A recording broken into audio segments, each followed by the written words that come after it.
C'est à Angers que se trouve ce lieu magnifique, classé parmi les 10 meilleurs parcs à thème de France.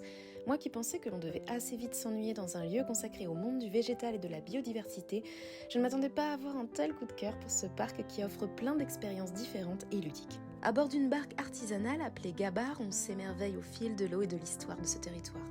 À bord d'une coquille de noix, on se faufile à travers les arbres pour profiter du paysage. Dans la serre aux papillons, c'est une centaine de spécimens exotiques qui volent autour de nous et on peut même assister à une éclosion en direct. Plusieurs spectacles sont proposés que la qualité et les effets spéciaux rendent très immersifs et captivants.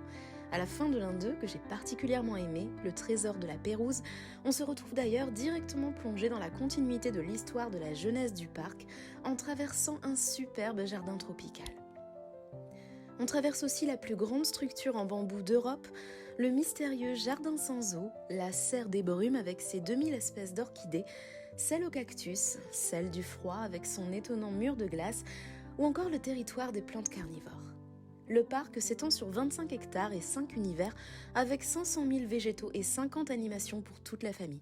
On peut donc largement y passer la journée.